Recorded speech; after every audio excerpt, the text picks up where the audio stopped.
Welcome back to Straight Facts. Lee Gunner and I reviewing the weekend, previewing Arsenal City, looking ahead at Champions League games as well. Make sure like buttons have been hit. Make sure you're subscribing to the Football Terrace as well. Get that done right now. But Lee, how are you, my friend? I'm very good. Very good, mate. It's Valentine's Day. Happy Valentine's Day, Terry. Yes, it is. Oh, yes, it is. Yes. I must remember to go out and buy some flowers. I must remember. You're lastminute.com, yeah? Literally. Very much. But loads to delve into today. Obviously, a massive game coming up tomorrow that we'll talk about. We're going to look at Liverpool's resurgence. We're going to have a little look at Pep Guardiola's comments and apology about Steven Gerrard slipperdidding all over the grass. Very excited to talk about that. But the first thing I wanted to jump into before we get into the Arsenal stuff and everything else, because I know that's going to get a little heated. Man United, £4 billion bid submitted by the Qataris. Takeover is looking closer and closer and closer. What are you saying? What are you saying about this? Do you think United getting owners like this is good or bad for English football? It's great. It's fantastic. I've said for years on here and with rants and other Man United fans, Man United have been in the doldrums for a decade. Yeah, they've been run poorly. They've had owners that have just stripped billions out of the football club, let the stadium rot, the training ground's gone to pot, wrong decisions in the boardroom, wrong people employed in the boardroom. So to have Man United back, which they will be, because listen, the Qataris are going to come in and they're going to run it properly. They ain't going to come here just to take money out of it. They don't need the money.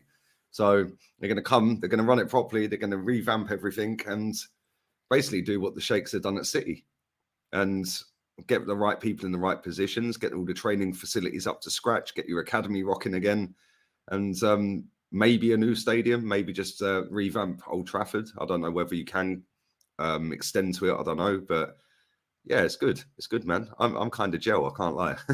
We're stuck with the Cronkies, and you've got Qataris coming in, so I think the rest of the league's in trouble, mate.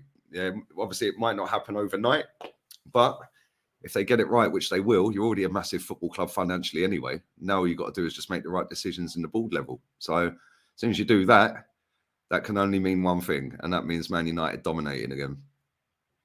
But I think for me, like in terms of is it good or is it bad for English football? It of course is good for English football. I don't understand this. Now, I actually want to play a video to bring what I'm saying to more context here. This is Dean Saunders on TalkSport. Just listen here to what Dean Saunders had to say. Ruining football, Al. It's getting ridiculous. Well, we've said that. Money's ruining football is the first thing that he says. I've got to jump in straight away and go, this is coming from a guy at TalkSport, where TalkSport pay millions of pounds a year to the Premier League to do exclusive commentary, and he's working for them, by the way. But money's ruining sport. We say that every year, don't we? Yeah, but like Chelsea going out and spending, I'm not just having to go to Chelsea, but I mean, the owners of the clubs, they're that rich that they just like, do they really care about the club? I'm not sure whether they do. You know, years ago, the chairman of the club used to be a fan, the richest fan in the town, and he'd buy the club, and he was proud to be the chairman of the club. Now we got people coming in, imposters coming in with bags of money, playing football manager with your football club. Imposters. And do you know what made me laugh about that comment was this? So you're telling me there was no financial or business advantage for the local millionaire to buy. So say you're a local millionaire and you own your own meals and you own restaurants, you own businesses, you know, whatever it is you did. You're telling me there was no advantage for you buying the football club of that city or that town and your advertising being all over it? Like, it's crazy. Like, honestly, the dinosaurs out there. Plus, the guy that's leading the bid for the Qataris is a lifelong Man United fan. Just because he's not from Manchester doesn't mean he doesn't care about the football club. It's crazy. But do you feel like with Man United, this will be... Chelsea got a bit of a backlash. City got a bit of a backlash. Newcastle's got a lot of coverage. United getting Middle East owners. The media are going to come in hard, aren't they, on this? They're going to come in hard because the media does not like Middle Eastern money at all. No, they don't. And listen, Dean Saunders is basically saying because they're not the local businessman and they're from a foreign country that they're imposters. On that basis, was he an imposter in Galatasaray and Benfica when he played for him? Do you know what I mean? It's like, was he an imposter in English football because he's Welsh?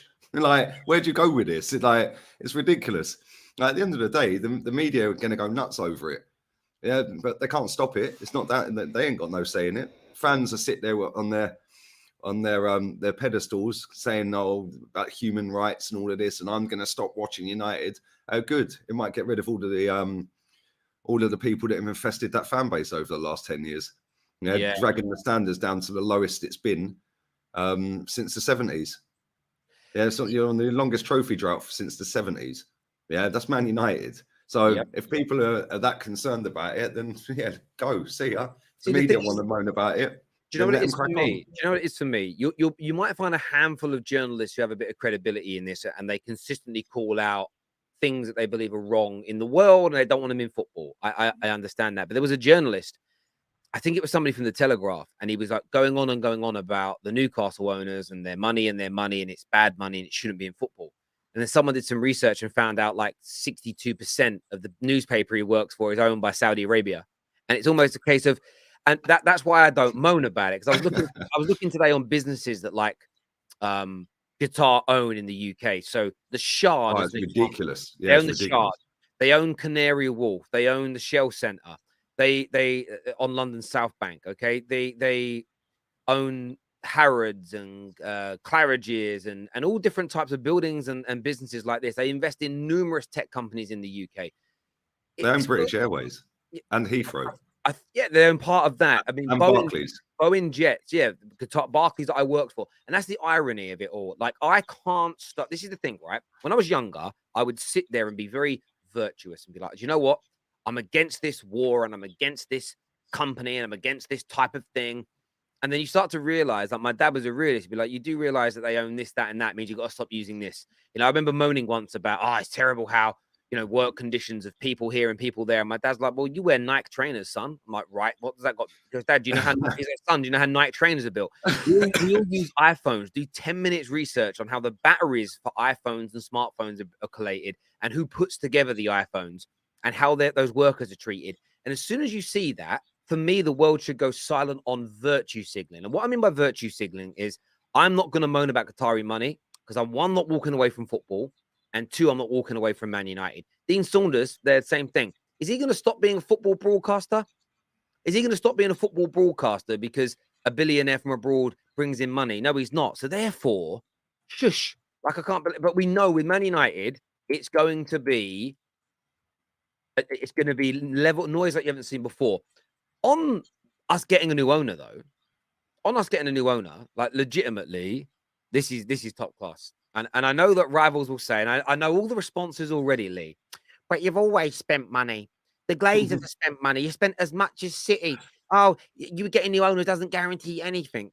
I think it does. I think anyone parting with £4 to £5 billion of their own money, they're worth, by the way, 450 billion. They are going to bring the best football people in possible to run the club. Now, they want to use listen, I'm not going to beat about the bush. They want to use Man United as a tool to advertise and put Qatar out to the world as a place to holiday, a place to come and live, a place to come and work. They are developing their country massively in that way. I was there. I saw it all. They're also going to use it as a way of helping their other investments. Don't be surprised to see another company they own become a sponsor of Manchester United, and maybe not a sponsor that's directly paying money in, but they may use Man United as a way of, you know, Harrods becomes the official department store of Manchester United type thing. They will use it as a tool to make more money. And I'm not against that. And people will say, but that makes you a hypocrite. You didn't like the Glazers making money out of United. I don't care if you make money out of us, as long as your first point of call is to make us the best football team in the world. If we're the best football team in the world, and then on the side, you're growing businesses, you're growing investment, you're using the club as a way to market your tool. That's what sponsors have always been. The idea of a company sponsoring your club and putting their logo across your shirt is to grow its audience. It's, you know, there are sponsors that are so synonymous with us. When we think Carlsberg, you think Liverpool. When you JVC, you think Arsenal. You see Sharp or Vodafone, you think Manchester United. That's all that clubs look to do. There are certain sponsors that, you know, the Emirates. Whenever you see Emirates, even if it's not in red, you see the word Emirates anywhere, you think Arsenal all the time. And that's all they're going to do with it. I'm very excited. Honestly, it's been a 17-year push from me, 5 to 6 years of boycotting the club, pulling my money away. You know, I've been proven right again. All the one thing I do love though, the protests work, the hashtags worked. No, the Glazers have run out of money, and I told everybody from day dot, if we make them run out of money, they'll leave. They've run out of money, and they're off down the and road. they a can't bit. take any more out the football club because they've taken it know. all. It's great. I'm absolutely buzzing because one, I get to say I was right. You know, the money was always the key factor for them, you know, and they're walking away. But the most important thing, all banter aside, is they're on their way out. And I think I keep seeing rivals whenever I tweet about it, getting a little bit angry, a little bit frustrated, and everything else. But I think that's because they know, without a shadow of a doubt, 110%, they know what's coming down the road, and I think they know that that's happening. By the way, someone just pointed out to me, and I remembered this. Dean Saunders getting on his moral high ground. What is this here? Dean Saunders in 2019 was jailed for 10 weeks, what you're going to say. but freed one day pending, refusing to take a breathalyzer test on the side of the road. Like, I'm not taking a moral compass, and I'm not going to listen to somebody whose moral compass is not only drink driving but refusing to take breathalyzer tests as well. Do you know what I mean? I'm not having it. I'm not having it. Plus, by the way, he's a Liverpool legend. I guarantee you, if Liverpool get Middle East owners, I guarantee you, man says nothing. Man will say nothing about Liverpool. Oh, he'll be trying to get in the club. He'll be trying to get his face in the club everywhere, won't he? Yeah, this is the thing. He's a hypocrite anyway, mate. The company that he works for, that he's sat there getting paid for, is owned by Rupert Murdoch. Is he an imposter? Well, I had it out with a Liverpool fan once who I support Liverpool fans in not wanting the Sun anything to do with Liverpool. I respect that, and I think they're right, and I support it. But he started doing work for TalkSport. He's a content creator. I'm not going to say what his name is because I'm not going to I'm friends with him. I'm like, bro, how can you take money from TalkSport but say no to the Sun? So why? So they're literally owned by the same people. And he's like, yeah, but it isn't the Sun though, is it? I'm like, that don't matter, does it? Like, if Coca-Cola poison me and I'm dying, or they poison one of my children, I'm not going to, I won't drink Coca-Cola, but I'll drink Dr. Pepper. Or, by the way, Lilt's gone. Sorry, just change the subject. Lilt's gone. They're renaming it. It's going to be called Fanta Summer Fruits or something. Anyway, but you get my point. Like, it's all still Coca-Cola, and I absolutely love the hypocrisies that people put out there in these situations. And that's one thing. The one thing there won't be a clip of me out there. There won't be a tweet from me out there. I've never condemned the type of ownership or anything that goes into football. And the main reason I didn't do it, and I said it at the time, is because you never know who our next owners are going to be. And I didn't want to be the guy doing a rant about Middle Eastern money and its origins coming into the Prem just for Middle Eastern money to come into Man United in 3 or 4 years, 5 years, whatever it is. And I'm so glad I didn't do it, because it is what it is. But yeah, United new owners on the way in soon. There's a super chat here that says, afternoon, guys. A big fan of you two. As a Newcastle fan, I welcome United getting new owners. I want strong competition to see my club strengthen. I get that. Ratcliffe does most of his business with Saudis. Well, that's also the irony of it. Like, Radcliffe is a billionaire and his money isn't.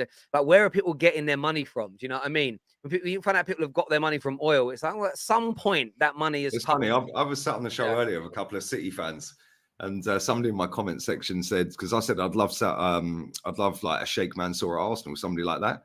Somebody in my comments said, well, what you want somebody that's corrupt, yeah, and does illegal doings and all that. I said, mate, go and Google Stan Kroenke, mate.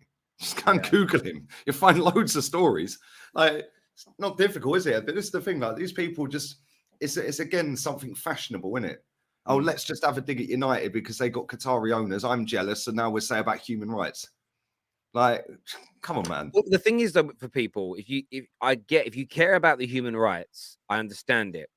But all clubs, whether you have Qatari owners, Saudi owners, Russian owners, just go and look at where all the money and income comes from your own football club, just the TV deal money. So clubs, yes, 4 or 5 billion of that comes from UK TV companies. But look who owns those companies and their past. But then look at all the countries and all the nations who pay for international TV rights. Look at those countries and who owns a lot of the countries that come with quote unquote bad reputations. A lot of their TV stations are, to a degree, state owned or state backed.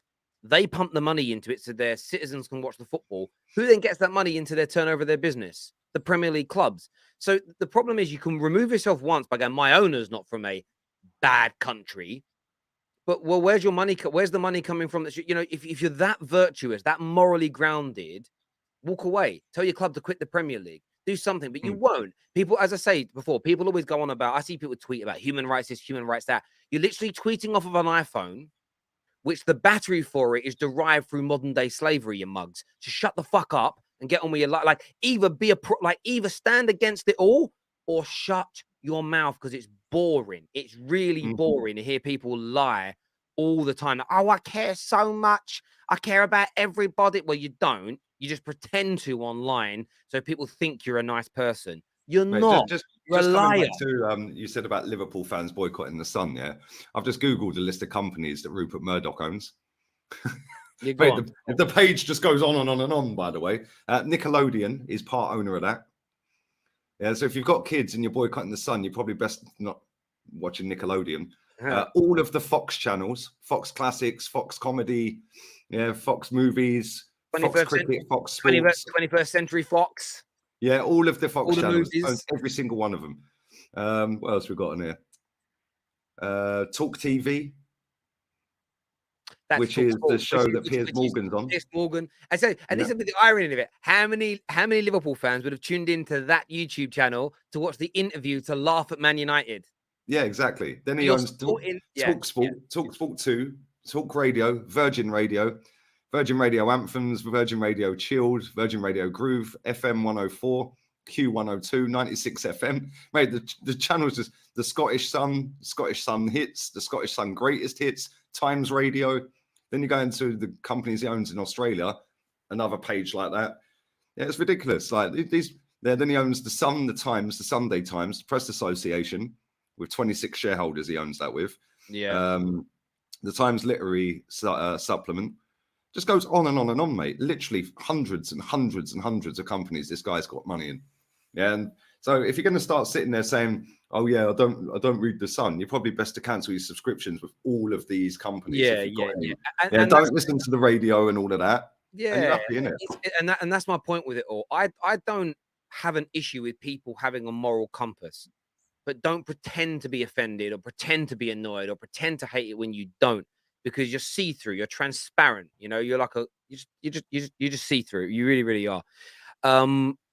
Terry, I'm not really on one. It's what I've been saying this for years. You are right as well. Someone sent this through to me. Yeah, they own a significant chunk of Heathrow. So if you don't like Qatari money, I do hope that you're not using Heathrow Airport. If you don't like Middle Eastern money in general, never get on an airplane again because the Saudis own Boeing. Don't get on British Airways. Pull your money out of Barclays. Don't ever shop in Sainsbury's.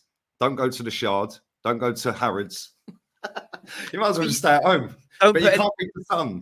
Probably don't put any petrol in your car as well. That's probably another one. Let's find out what supermarkets they own because man can't be buying food out here. Do you know what I'm saying? Like it's that people reserve their moral outrage for certain people and certain times, and then they hide it on others. And for me, I'm just not about that life. I'm just not. But there we go. Viewers, make sure like buttons are being hit. This here says that journalist Oliver Holt, who was critical of our takeover, went out to Saudi Arabia to cover boxing and F1. But that's what happens. You saw it with the World Cup in Qatar, like Gary Neville, who I do have a lot of time for, generally speaking. Condemned it, and then took money from it. He defended himself and said, I'm out, I can still speak up. But listen, what it come down to is, I know exactly what Gary did. Gary was against it until somebody offered him enough money to not be against it. And then, but that's the reason why I don't also mouth off, because if I start going, oh, it's terrible, I want nothing to do with it. And then a Qatari company, we want to invest in the Terrace and do, we're going to build you the biggest state-of-the-art studio ever out here and all this. I'm going. Family, we're flying. Like, I'm not going to say no to it. And, I just can't stand the virtue signaling, but there we go. Speaking of virtue signaling today, just moving this on. Have you seen Pep Guardiola's apology? Yes, I have. Mate, that guy is a serial troll, man. He's hilarious in press conferences. He is. Let's show the viewers. What he says today. Let's have a little look at this. Listen to this. Before I start the press conference, I want to say something. First of all, why has he got a jumper and a cardigan on? You meant to wear one or the other. Like, why has he got both on? I apologize to Stephen Gerrard for my unnecessary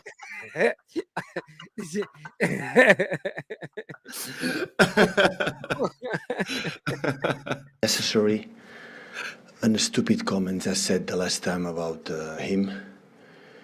Slipper did. He knows how I admire him and his career, what he has done for this country that I am living in training session. I am training. I am a shape of myself. Ashamed. Shape of myself. Listen. I don't know if he's joking. He's being serious. I thought he said, "I'm ashamed of myself, ashamed of himself, ashamed." That's what I thought What when I I said, first heard. because he doesn't deserve it. I truly believe my comments, what I said in my previous conference about I defend my club, but I didn't represent my club well, putting his name in this stupid comment. So, have you noticed one thing? He didn't apologize to Daniel Levy, you know. No apology to Levy, but he's come out like that made me laugh today. I kind of watched it and I was just sort of chuckling to myself because I can't tell if he's been genuine. It's the movements. It wasn't like a solemn. I'm sorry, I shouldn't have mentioned Gerrard slipping. It was kind of it was funny. It was funny. I don't know whether it was a tongue-in-cheek apology if he legitimately means it, but he came out and said sorry for that Steven Gerrard slippy comment. In fairness, it was getting I was quite enjoying watching Pep Guardiola have that mini meltdown, sort of snapping back at the media after those allegations last week. It was quite fun. Yeah, he's quality in press conferences, man. He just don't care. When he sat there, just said about the last week about the 9 clubs that wanted him out the Champions League, and he just started reeling them all off. It was like, what? Tell us more. Tell us more, Pep. Someone said he also says something about his wife and kids here, so I didn't play the rest. I apologize. I said to him personally, but like I comment publicly, I have to do it here as well. So I'm so sorry for him, from Alex, his wife, kids, family. Like, do you know what's funny? It ain't that deep. Like, I'm pretty sure. That's why I think he's trolling. Yeah, because the Gerrard family are not sitting there at home thinking, how are we going to cope? How are we going to move on with our lives now that Pep Guardiola has pointed out that Man City's going to make him slip? They've had sleepless nights, Terry. I know they've been struggling for years with it. Struggling for years. Oh my God. Yeah, it's crazy. Do you think Guardiola is struggling a little bit here? Do you think that the pressure of these allegations, the title race, the game against you, do you think he's feeling the pressure a little bit?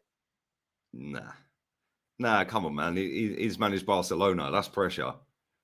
Yeah, no disrespect to City, but Barcelona's mad. That's an institution, mate. Like, literally, and you have to win every game. Like, if you don't win a game, they're chasing you out the stadium. We've seen it before where they were booing Messi after 3 games without a goal. And yeah, you don't get that at Man City, man. And the media here are probably worse than Spain, but he ain't feeling no pressure.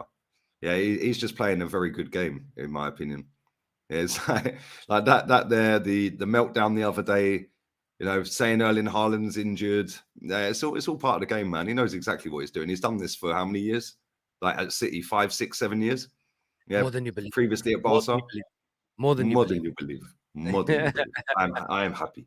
I'm so happy. I got the thing with Pep Guardiola is a lot of people get on at him. Checkbook manager. He's only ever worked at the biggest clubs, and I don't like that. I think that he has earned the right to go, well, I'm taking the best jobs. He's earned the right to do that because he was the first manager in my adult life. Maybe people did it when I was a kid and I just don't remember who they were. But the first manager I remember who took over a massive club as his first job and not just won things, but kind of reinvented football. I mean, he created a team and a style of football, tiki-taka, which I think in 100 years' time will get mentioned. And you earn the right from that point to kind of say what you want moving forward and everything else. So, yeah, but I do think if you own a Rolls Royce, right, and you've got money for a Rolls Royce, does that mean that you should go, now I'm a bit bored of this Rolls Royce now because John in the pub down the road keeps moaning that I ain't been driving around in a Skoda. Like, who are these people, man? Come on. Yeah, Pep's only ever done it with money. Okay, that's because he's that good. He can get a job that will give him that much money. Like, why would it's like Yeah. when Jose was here killing it in the league? Like everyone was going, yeah, I bet he couldn't do it down in the lower leagues. Well, why would he? Like you're not going to take your BMW and go, actually, I don't want it. I'm going to go and buy a Datsun. Do you know what I mean? Like you just wouldn't do it. If you could get a job at Barcelona as your first proper job, in fact, that's not actually even true because he was the academy manager. Yeah, the Barca B team, wasn't he? Yeah, Yes. but first team, yeah, that was his first job. But they knew what they were doing when they gave him the job, and I don't think anyone should be sitting there saying that about him. Yeah, look at like you just said, look at the way he's reinvented football, man. Like proper manager, mate, proper. Yeah, and that Barcelona team was probably the best team I've ever seen. Yeah, I mean, they were sensational. They were absolutely sensational. And I think he's earned the right, as I said, to go into whatever club he wants. But I do think he's feeling the pressure a little bit. I think he's feeling the pressure. I think there'll be an element of him, like anything in life. Although he may say, I trust the team, people around me, I think there will be a part of him that's sitting there thinking, but what if they have bloody lied? And everything I've done gets... Because he kind of gets... There are a percentage of football that discount what he does because he has money, because he's always at the biggest and the best teams. What Guardiola's legacy doesn't need is another layer of doubt being kind of placed upon it, if that makes sense. And I think for me, that's the area where I sort of feel as though he is concerned. And I think with Arsenal, are putting a different kind of pressure on him to Liverpool. And I think because Arsenal have fallen away for so many years, haven't challenged properly for a title, in my opinion, since probably the late noughties, in that era. To go 8th and miss out on the top 4 last year, fledgling manager. I think the fact they sold you 2 players, I do think there's an element of if we lose our title and don't do our three-peat to Arsenal, who at the same time, by the way, I'm not talking about Arsenal here specifically, but a lot of pundits, a lot of professionals think best chance ever for Arsenal because they may not be able to do it again next year. It's almost seen as some people. No, you were posting out videos that everyone was scared of Arsenal, Terry. Is that still the case? Yeah, I think it's true. I think there is a fear within Arsenal, and look, my fear of Arsenal remains. And my fear of Arsenal, if people go back to the original videos, is I think you're on your way back. I said then you're on your way to being back, and I think you are back. And I don't think you're going to fall away next year. I think other people have different fears of Arsenal. Arsenal were tipped to maybe make the top 4 this year. Imagine they win the league. There's an embarrassment to that for defending champions. That's almost like if you're Tyson Fury and you're going up against Deontay Wilder, or you're going up against Anthony Joshua or Usyk and you lose, you'll get bantered, but they're considered some of the best in the world. But if you get in the ring with Derek Chisora and Derek Chisora outboxes you for 12 rounds, that's embarrassing. You can't recover from it. And I think there's an element of people that still disregard Arsenal. That's why they say, I ain't scared of them. I ain't scared of them. Yeah, but the fact you're not scared of them, the fact you don't think they're very good, the fact you think they're punching above their weight, losing to them is even more embarrassing then, isn't it? It can't not be. For me, I think Arsenal are the best team in England right now. Therefore, I'm not embarrassed to lose to them, but I'm scared of how good you are. Other people are either scared of them like I say I am, or if they're not and they think they have no marks, then how embarrassing is it going to be for you to lose the title to them? You can't have it both ways.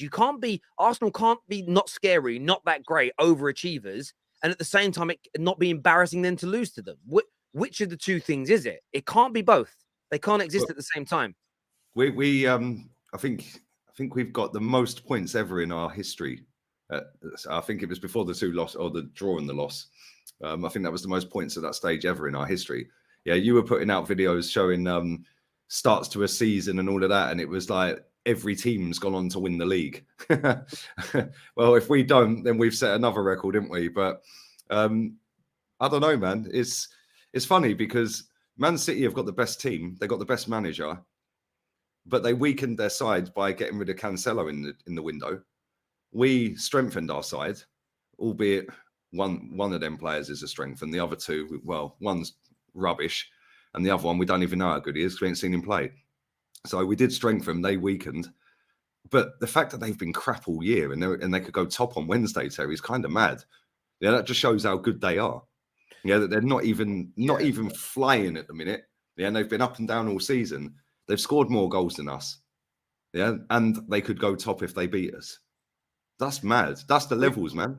But this is why, you know, Man United have improved. As good as Arsenal and City are, United are only 5 points off top. Are you in a title race?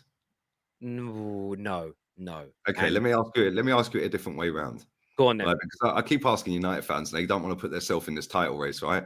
If you were 5 points off fourth, would you think you're in a top 4 race? Yes, Terry. Boom, boom. 1-0. Come No, on. I'm just writing. I'm writing a chapter for the playback. This is the way I look at it. Mathematically, Man United are in the title race as it None of stands. this mathematics, Terry. Come on. Do you think that if you were fifth and you were 5 points off fourth, do you think you'd be in a top 4 race? I'm going to contextualize the answer for you, because the answer is maybe. And the reason I say it is this. And I legitimately mean this. Man United mathematically right now are only 5 points off the top, but Arsenal do have 2 games in hand over them. Win those 2 games in hand and it's 11, and you'd go, that's not a title race. You're 11 points behind. That basically means we've got to win 4 more games than you between now and the end of the season, and that's unlikely to happen. So I would say no. However, Arsenal and City draw their next game, their game Wednesday, and then Arsenal go and lose to Aston Villa, and United win our next game.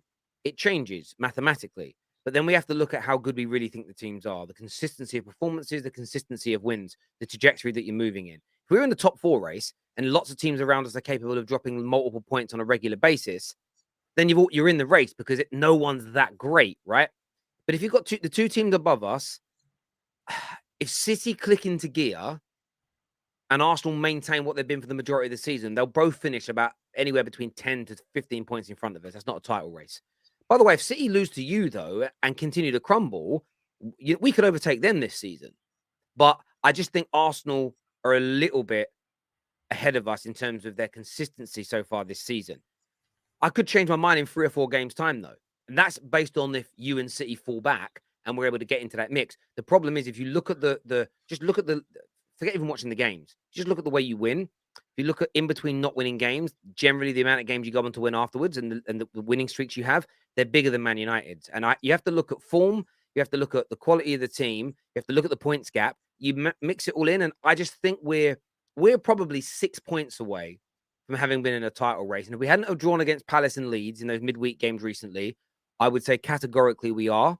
But how we drop points in those games and the mathematical difference that puts over between you and us, I say no. I know exactly what you've just done there. Well done. Round of applause for Terry Flewers. What have I done? You say you've literally covered every single angle because you don't want to put yourself in it. Roy Keane sat there with Gary Neville at the weekend, and Gary said, no, we're not in it. We're not in it. And Roy Keane was saying, we're 5 points off the top, mate. We're 5 points off it. If Man City beat us, that's the best result for you. Why? That's the best result for you because it keeps it 5 points. And that's chalked off one of our games in hand over you. Yeah, I mean, yeah. If by tomorrow night at 10 o'clock tomorrow night, you might be declaring you're in a title race. If Man City beat you, it then goes down to the next game as well. So if we just look at the fixtures as an example, let me just get these up on my screen so I can see them, and I'll actually share them with the viewers as well. It makes it easier. Let me just remove that and share screen. Let me press these buttons here. Let's take a little butcher's hook. So yeah, let's just say you guys City win. That'll put them top, but Man United be 5 points off the top then. This weekend, what comes up? If it would then, in my opinion, take drop points to against Unai Emery. Villa. Last time we played him, we didn't score a goal over 2 legs. Then you've got City up against Forest, but City would win. We got home to Leicester. We have to win that game. You then move on to the next round of games. Arsenal away at Leicester, City away at Bournemouth. Man United, we don't even have it. We've got that weekend. We've got the cup final. So then you'll kind of catch a game up with us. Man United would probably need in the next 2 or 3 games you and City to drop some points, and then you play your game in hand against Everton, and that's going to be massive. That game in hand against Everton is huge, and then that following weekend, City play Newcastle. You've got Bournemouth, which should be easy at home for you. Then we play Liverpool. My point of view is just this: it's going to take you and City dropping off a bit for us to catch you, because I just don't think we're good enough yet to win 5, 6, 7, 8 games on the bounce right now with all the games we've got coming up. I just don't think the squad is sticking. I disagree. How many until you drew with Leeds at home? I think you'd won about 11 or 13 straight games at home. Yeah, we did. We can win at home. I'm not worried about that. But it's the away games. Plus, listen, we've got Barca coming up. We play, unless we go out of we play like 2 games a week moving forward now. So yeah, it's crazy. Yeah, but Literally, we've got 2 games a week. you've only got Newcastle in 10 days, right? So that's one competition gone. Yeah, you could be out the Europa League. We could again if we go out. We're going to see if you do get knocked out the Europa League. Yeah, then you've got to be saying you're in a title race, Terry. Like, Man United fans don't want to do this because every time they put pressure on Man United get a dodgy result.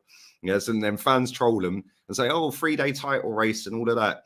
Yeah, like this is the third time. Once, twice, you don't want to put yourself in it. I'm not worried about it, but as I said, I will in a few games if the circumstances change. So let's just say we go out the Europa League, and let's just say we win our next 3 or 4 Premier League games. And Arsenal and City between them drop points in 2 of those games, and we're suddenly 2 points or 3 points behind, all level on games, and we're out of Europe. Then I'll say we're in a title race. But the problem is, until we know what happens with Barcelona, until we see if you and City drop any points, it's really hard to know. That's my point. Like it's a step by step. Yeah, but Terry, that's the same. Like when Tottenham were 4 points behind us with 3 to go, would you have said they were in a top 4 race? Yes, because both of you have shown in the past and even in that same season that you both can go through moments where you have hiccups and fall away. There wasn't a foregone conclusion with City and Arsenal when it comes to being in this season. You've both been more consistent than us. That's why you've got more points. Will City click into gear if they beat you? Maybe. Will Arsenal bounce back? You know, that you beat City. Will you then go on another 3, 4, 5 game winning run? I need to see. But will you win your next 7 games? It's all will. I don't know. But I don't know if we can. 5 points behind the top. And by 10 o'clock tomorrow night, you could still be 5 points off the top. I just don't think we're a title race. I just don't think we're as good as you. And as much as people say you're copping out of it, Terry, because you don't want to get bantered later, that isn't what I do. If I think we're in it, when we beat City a few weeks ago, you're a joker. Let me just get this out. Let me get this out. When we played City a few weeks ago, we were like, I think 6 points behind, and we played a midweek game then Arsenal, and it was like, I want to say we're in a title race. I want to put pressure on these players. Let's see how they respond and react to it. We then draw and lose our next 2 games, and we fall away from it. We've kind of put ourselves back into a position again where results pending, mathematically, we're back in it. But because there's been 2 occasions recently where a win puts us right in it, and on both those occasions we've failed, that shows me we don't have the mentality. Therefore, this time round, whatever happens tomorrow night with you two, I'm not gonna say it again because we've already been proven twice this season that we can't step over that barrier. Point. You don't want to do it the 3rd time. Yeah, but not because I don't want to get bantered. It's because I don't believe. Like, that's the difference in it. Do you know what I'm saying? Okay, so, you're not better than us in City, yeah, but you have massively improved this season. Rashford's in the form of his life. I think he's 1 goal behind his best season's tally with the rest of the season to go, like in all comps. You're 5 points off the top. Your home form's brilliant, literally like unreal.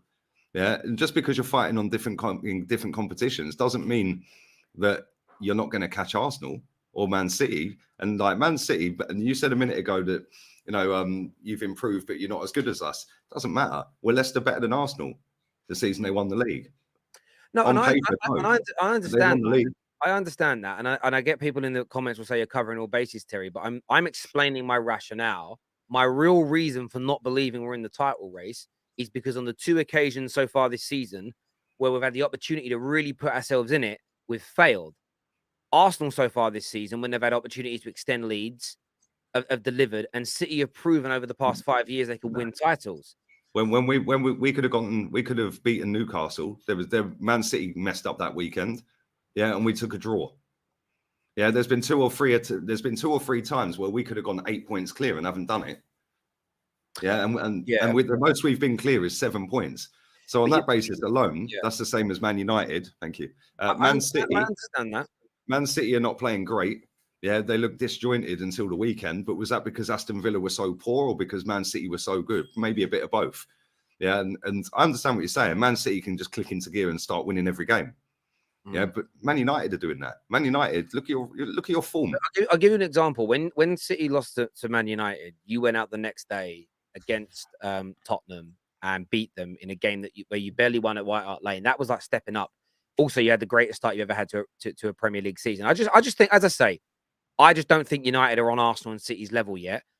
And I don't think we'll keep the pace with you until the end. So I don't believe we'll be in a title race. It's the irony in it is, it's me doubting my own. Me saying two teams are better than us seems to be less banterful than me predict. What people want me to do, and I get why they're being bitter, is they want me to predict that United will be in it, and then when we're not in it, because I don't believe we will be, they'll be able to laugh at my opinion being wrong. That's just a weird thing to do. I'm not going to give an opinion. This comment's funny. It says you two are funny. It's like Lee supports United and Terry supports Arsenal. Listen, listen. If Man United buy the right players in the summer, which I think we will, I'll be saying I will literally be predicting that we'll be in the title race from day one. We're almost there. We're almost there, you know. And look, if Eriksen hadn't got injured, look, I've not been doing this in build up to our games. I was looking at Man United's injury list at the moment. It's massive. Injuries and suspensions is massive. But yeah, you've got a bigger squad than most teams in the league. Still, I'm not doing what other fan bases are doing and blaming our recent poor results on that. United, for instance, when we played Barcelona this week, Donny van der Beek, Eriksen, McTominay, Martial, Lissandro, Sabitzer, and Anthony all out. It's just you just deal with it, and that's also another side of it. If we had 2 or 3 of those guys fit and available, then again my mindset would be a little bit different again. But I just don't think we will be. Speaking of title races, Arsenal did drop points at the weekend. What did you make of the performance against Brentford? This is where the chat turns on me now. Shocking, absolutely shocking, mate. It was worse than Everton, if we're being honest. And people need to wake up, and smell the coffee. Yeah, again, like you said about Man United, every time there's a bit of pressure, they bottle it. Well, there was pressure on us to win at the weekend. We're at home to Brentford, and we bottled it. We were supposed to beat Everton, bottled it. You know, and that performance was worse than Everton. Everton could have been about 3 or 4 up in that game. Yeah, Brentford could have been 4 up in the first half. And then people want to come back to the Lee Mason incident and cry and whinge and blame everyone else. Well, Lee Mason didn't make the subs. Lee Mason didn't stop us buying a striker in January. Yeah, Lee Mason didn't pick the starting 11. Lee Mason didn't play Ben White again and Martinelli again. You know, so it's very easy to blame everybody else other than the manager. It's very easy to do that and the players. Yeah, but the fact is, we're not playing great. Odegaard, Casper the Ghost, disappeared again. Yeah, soon Thomas Partey, shocking. Yeah, the whole team were poor, man. Yeah, and you know, people want to sit there and come out like, I see this all the time. Oh, just shut up, we're top of the league. Same people were saying, shut up, we're 4th last season. And then we finished 5th. Just because we're top of the league don't mean that you let your standards drop. Yeah, we're top of the league. Well, we might not be tomorrow. Then what? Oh, we got a game in hand. That's all we're here. Yeah, and they do this all the time, Terry, this fan base, because it absorbs all the accountability. Nobody's made accountable.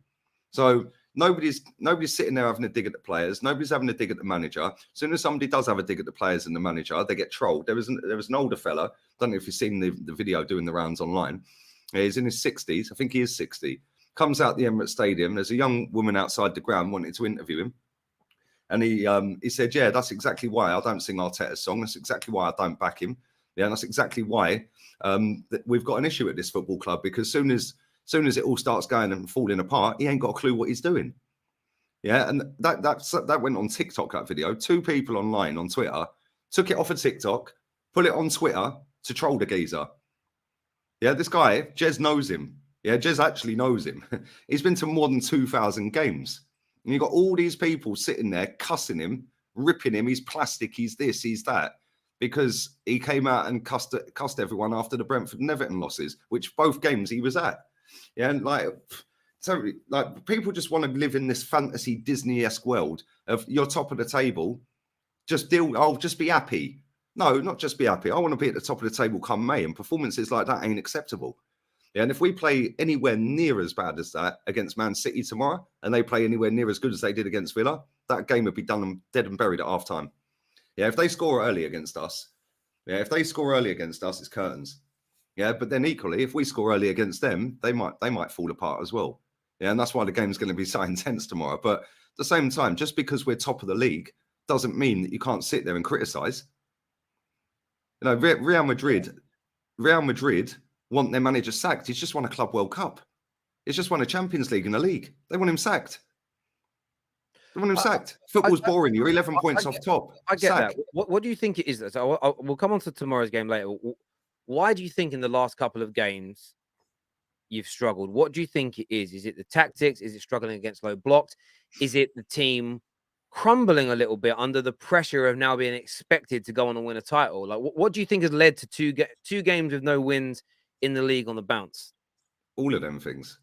Yeah, these players, we know, barring Zinchenko and Saliba that weren't in that team last season, yeah, we know that when the pressure's on, they fold. We went to Newcastle and lost comfortably. Lost to Tottenham comfortably. So as soon as there's pressure on them, they fold. And everyone can sit there and say, how good Odegaard's been and Ben White's been. They have been good. They've been brilliant. Cool. Yeah. Like people sitting in the chat saying officials. Mate, let me tell you something about officials. I'm sick and tired of people crying about officials. Oh, we got, who's the guy in charge on Wednesday? People are crying about him. Mate, I was at the cup final. He gave us a penalty. He sent, what's his name off?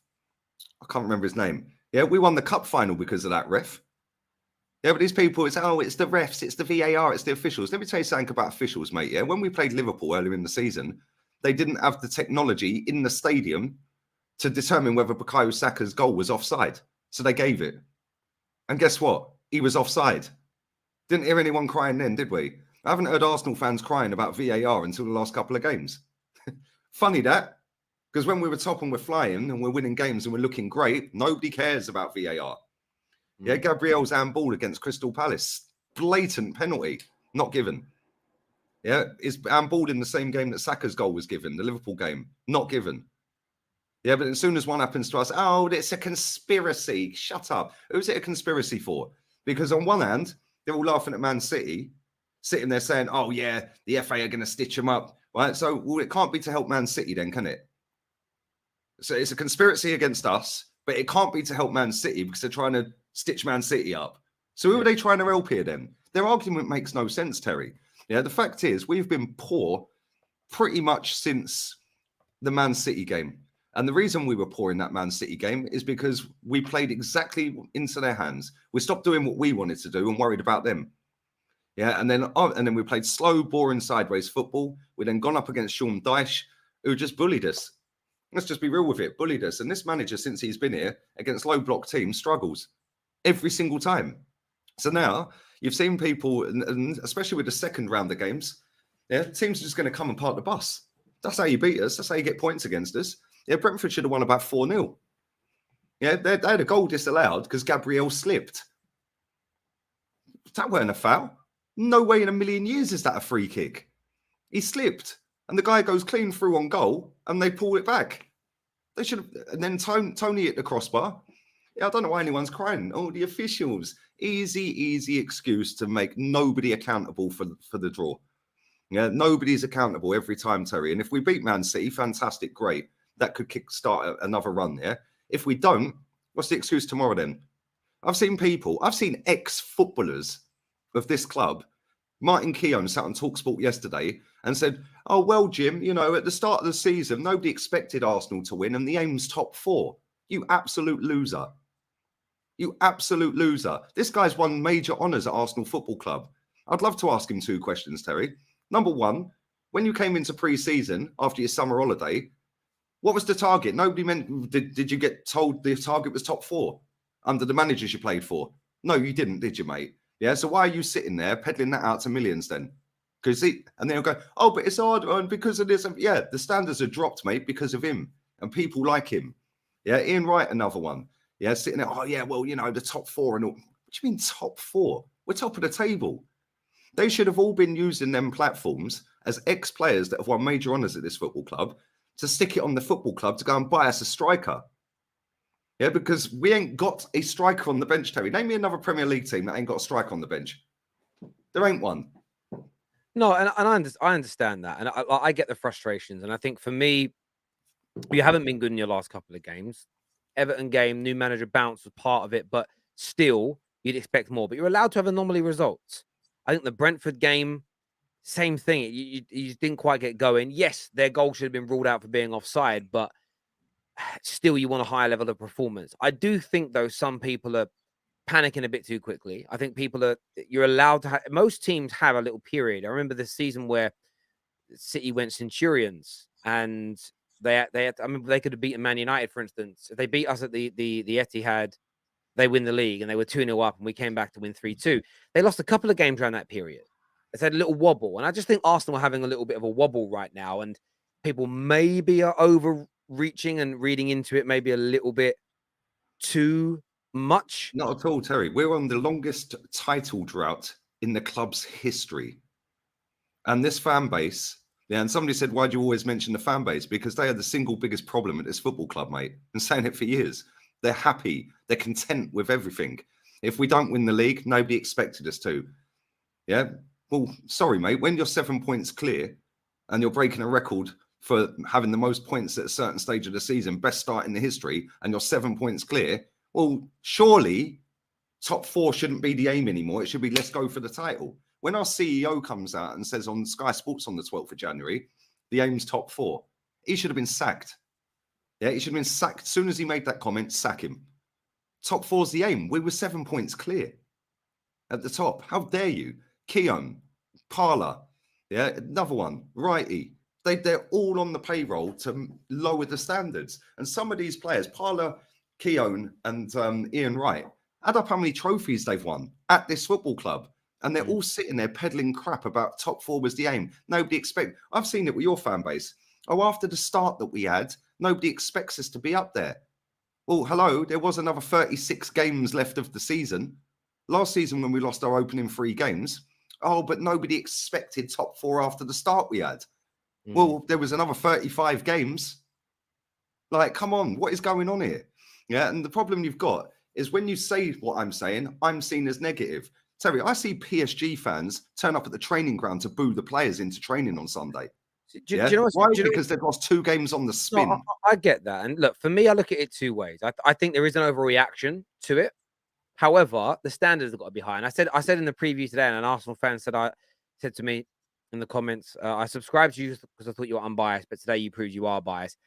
How dare you say Arsenal fans have got to drop the VAR thing? And I said, because my rationale is, in my lifetime, the team, the players and or managers who become the victims in title races lose. I think Kevin Keegan, I'll love it if we beat them. There's Rafa with the facts rant. Whenever the team that loses their composure, that starts looking for all these hidden messages and problems and doesn't focus on the football, they lose. And someone said in the comments here, and I think I starred it. I can't find it now. I didn't star it. But they said something like, are you seriously comparing a world-class manager, Pep's team, to where you are? Well, when Man United won their first league title in 27 years in 1993, United went for a period in just around the middle of the season. There's a few more games here that year where we lost 1-0 to Oldham, drew at home with Villa 1-1, drew with City 1-1 when City were cack, by the way, and then drew at home to Arsenal. United went through a 4-game spell that season where we didn't win it. The difference. This is all well and good saying that, Terry. Do you know what the difference is? Because there's somebody putting in about Man City when they did 17-18 season, took 2 out of 12 points. Do you know what the difference is? We've got a manager that's managed for 3 years.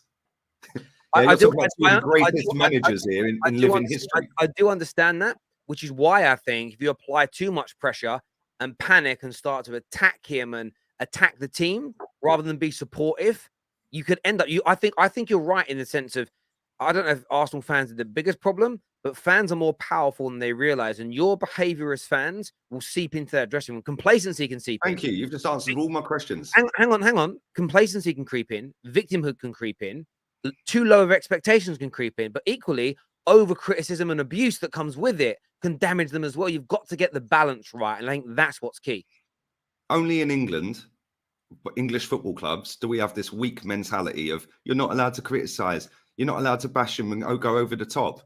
Real Madrid fans chase their players out the stadium after a loss. They boo, they jeer. Sergio Ramos told us before, we love it. It shows us that they care and we're not playing well enough. And we raise our game because they're the standards. PSG fans, they lost to Marseille in the cup and got knocked out. They got battered 3-1 away to Monaco. And Kimpembe's coming out with a megaphone apologising. Yeah, that weren't good enough. So they all turned up at the training ground the next day.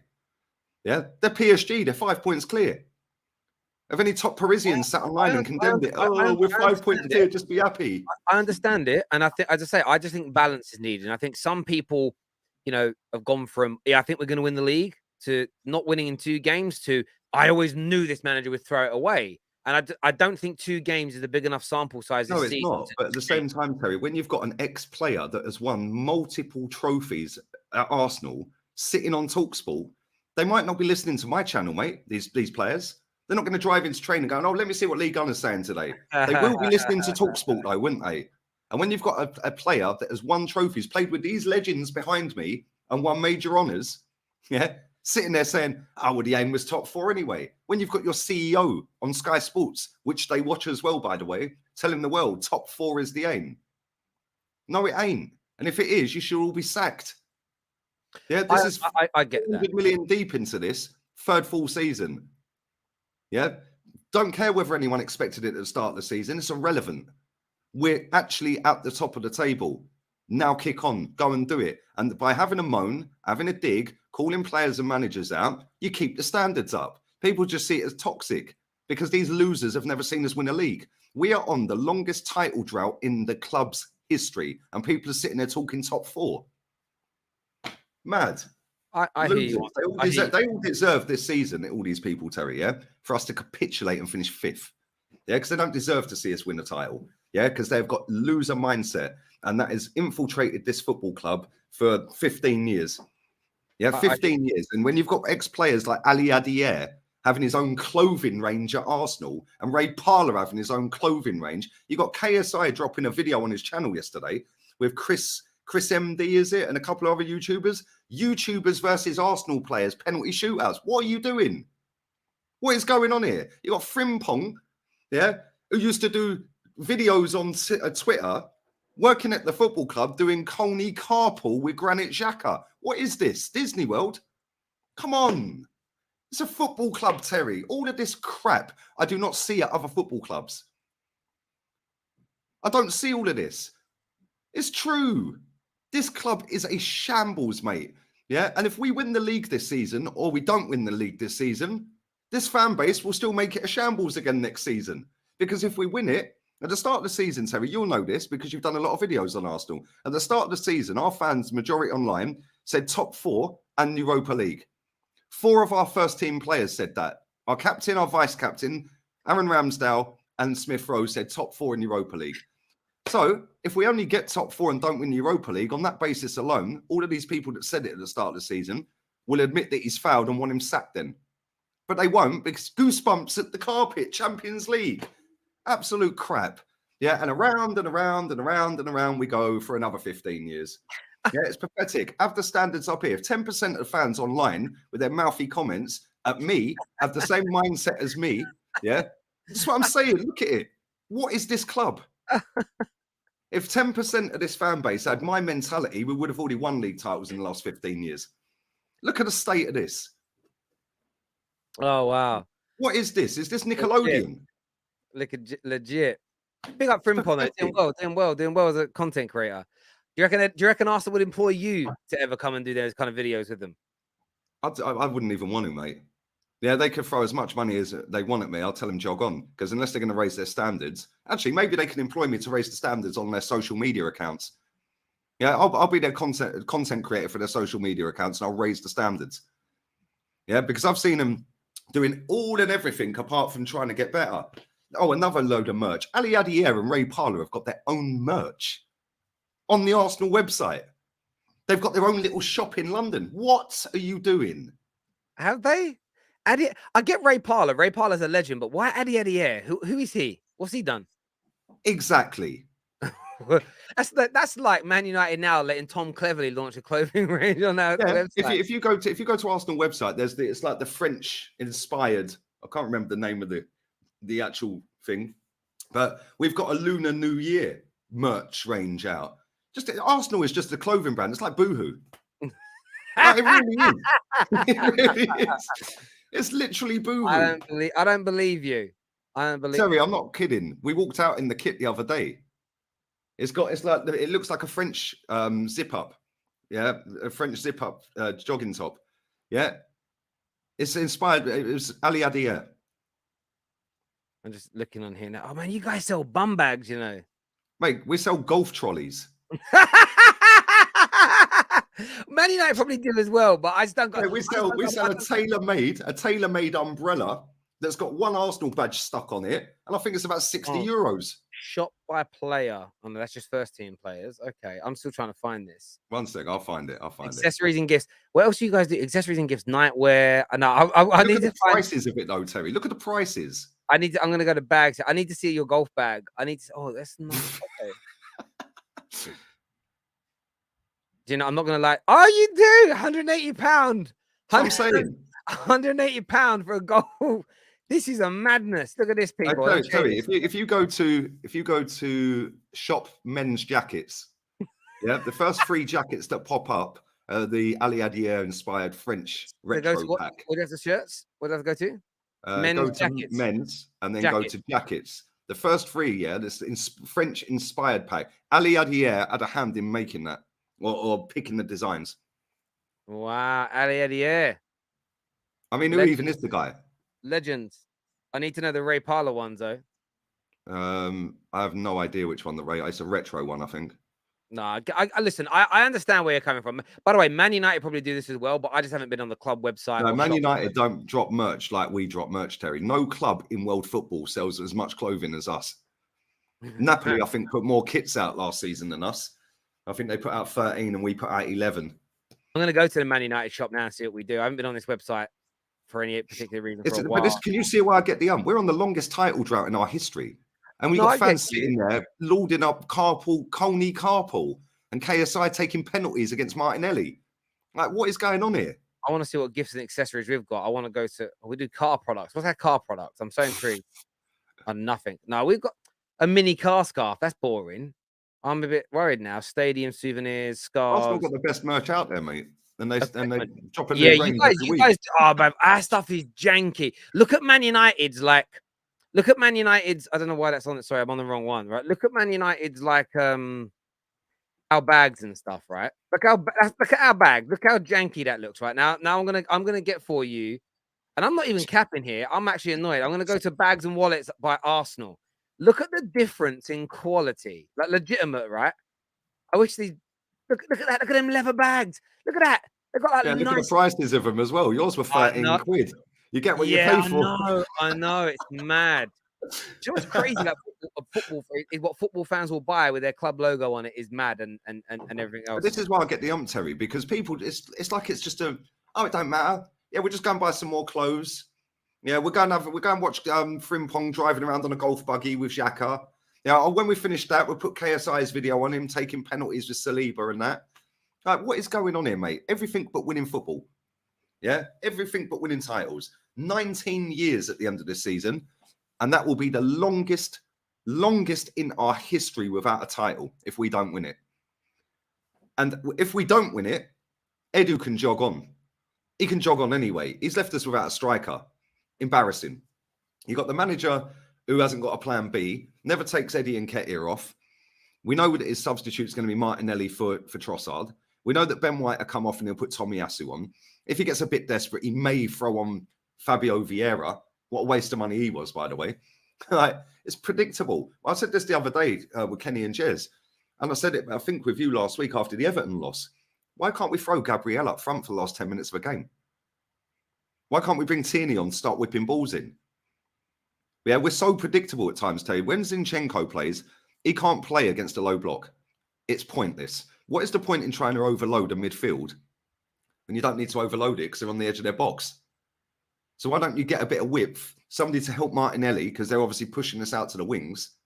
So why don't you get somebody to overlap Martinelli that can deliver a ball properly? Then you get a ricochet sliced into their own goal, a corner, panic in the box. Instead, no, we're going to go inside and then we're going to go sideways, back to party, sideways. And then we're trying to dribble. The game against Everton, we had Odegaard and Nketiah. There was 9 players on the shape of the D, Everton defenders within that shape of the D. And Eddie and Nketiah and Odegaard are trying to do 1-2s between them all. You're never going to get through, mate. So when it comes to the City game, how do you see this going, mate? To be honest, I think we're going to get hammered 3-1. Why?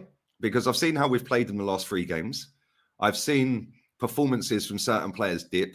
As soon as we made up another cringe song, like obviously the last one wasn't good enough. We're on our way to Champions League. We've had to make up one for Eddie and Ketia now. And as soon as we made that, how's that go? How's that go?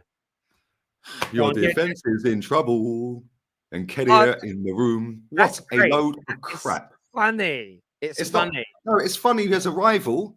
But when you're on the longest trophy, when you're on the longest title drought in the club's history, you bottle everything, and that is our striker. Sorry, Terry, that ain't funny to me. Yeah, since that song's been made up, he ain't scored a goal. Funny that, isn't it? Mad. And this is the thing. He has been poor. Oh, but he runs around and he tries a lot. I'd expect him to. He's nicking 100 grand a week. Like, let's be real here. He's got work rate. Well, I'd expect him to. He's a professional footballer. People laud up players for doing nothing.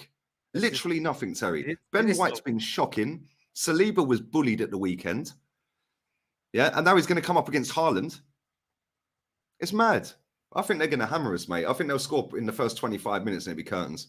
Your defense is in trouble. That's a great song. I love that. Do you know what? It's funny because I always get these comments in the chat. How's your club Spurs doing? Mate, you're more suited to Spurs than me because I actually want to win titles and trophies and you're allergic to them, like Spurs. Mate, maybe you'd be better off saying, why don't you F off up to the Etihad or to Madrid? Right, because they are serial winners. Whenever somebody says to me, oh, if you can't see what Arteta's doing, F off down the lane. Well, why don't you go down there? You don't want to win anything as well. Why don't you go down there? That's the best stadium for you. I want to win. Yeah, people sit there and go, oh, yeah, you can see the pain in his eyes every time Arsenal score. What are you talking about? What are you talking about? I see that, to be fair. You look happy when Arsenal don't win. You do look happy when Arsenal don't win. Lee. No, you said that the other day. You look happy when Arsenal don't win. Not at all. Not at all, Terry. You're like, yes, this is the algorithm's gonna be back in my favor soon when everyone's Arteta out. Let me tell you something right now. I had 1.2 million views last month. How many games did we lose? None. Thanks. Exactly. No, I'm only pulling your leg, but I don't know if you're gonna. I don't think you're gonna get bad. I think it's gonna be a close game. City are dangerous. I think once that rendition of North London Forever, another dross song that shouldn't be played around the stadium. Oh, your fans love it. Yeah, because they're absolute begs. We've literally made the guy famous by playing a song that somebody put out online and said this should be our song in the stadium. Do you know who he's related to? Who was the woman that was? What's the actress? What's her name? I'm not even joking. She was in Birds of a Feather. She was in Birds of a Feather, mate. What's her name? Pauline Quirk. That's it. It's her son.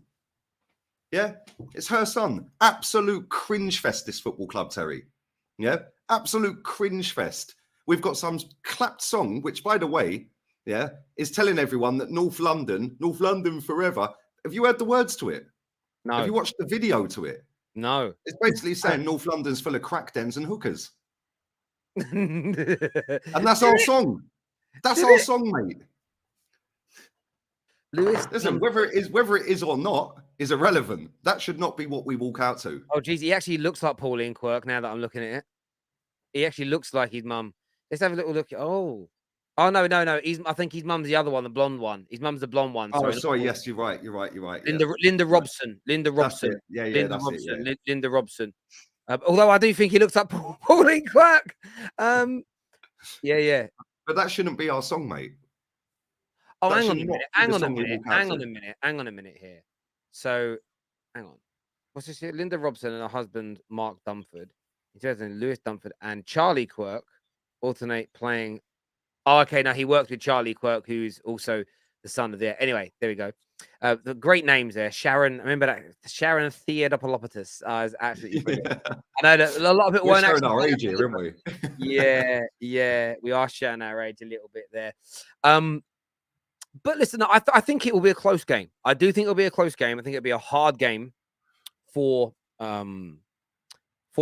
But I think you're going to come out on top. I think that once that song, North London Forever, plays, I think your players are going to go out.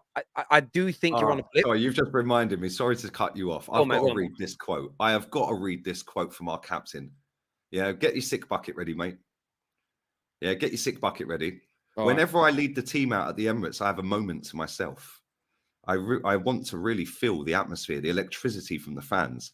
I always listen as they play North London Forever over the speakers, and I start singing along under my breath. I get goosebumps every time. Yeah, all right, Odegaard. Good one, mate. You ain't fooling me.